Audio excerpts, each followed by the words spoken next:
I'm about to go to the land of Isis, and I started wearing my Isis pendant. And Isis, of course, was the one who gave me the phrase "return of the priestess."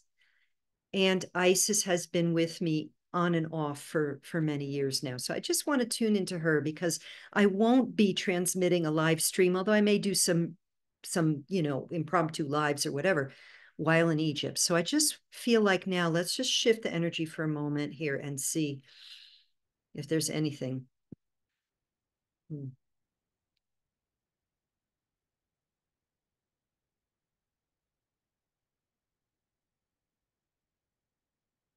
I am Isis and I come to you as I guide this one. As the holder of the signature of priestess, you might even say the founder of the line of ancient priestesses. In some way, that may be true. Inviting each of you now to go inward and to connect with the ancient lineage of priestesses.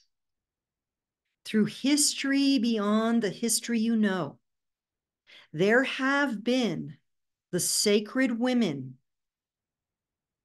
who have devoted their lives in service to the divine. That has looked very different at different times throughout what you experience as your linear history, what we might describe as a spiral of time. The lineage is long, and it has never been broken. There have always been those women who have kept the fires burning in devotion to God. Sometimes they looked like nuns. Within many orders of nuns and priestesses, there have been times of great corruption and distortion. And yet there have always been those who have held true in their heart, in their devotion to the divine, often silent, often unknown by the world at large.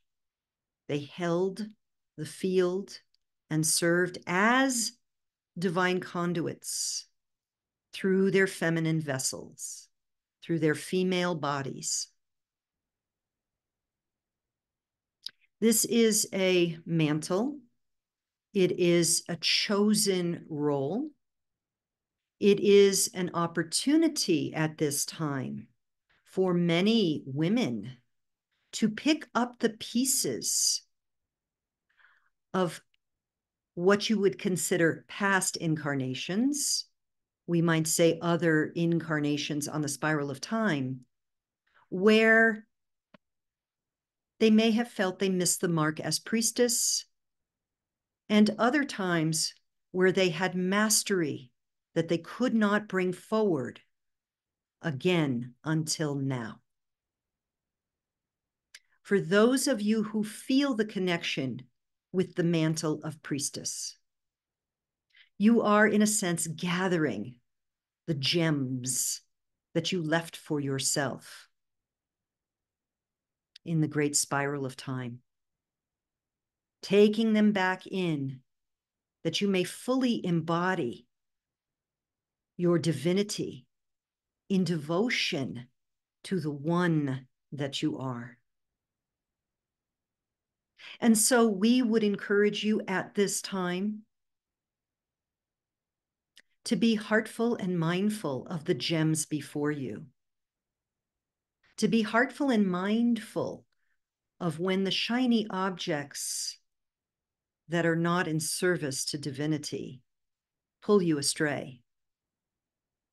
We would remind you to be mindful and heartful that it is safe now to celebrate, to play, to openly share your heart in the knowing that you are safe. The judgments of others are expressions of their experience.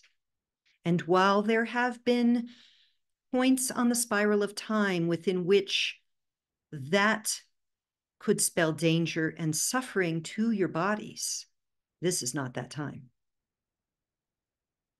And so share your love openly with open heart. Hold your ground to what your truth is. As long as you maintain your devotion to the divine, you are held in the light, regardless of the shadows you walk through. And of course, that is always true. Yet you may not experience it as such. Hold fast, cleave to God.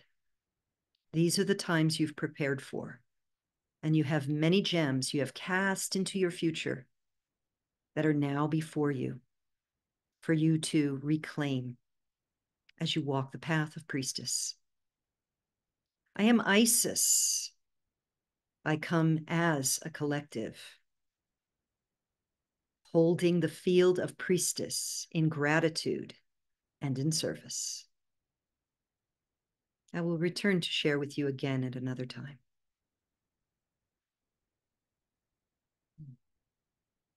Mm.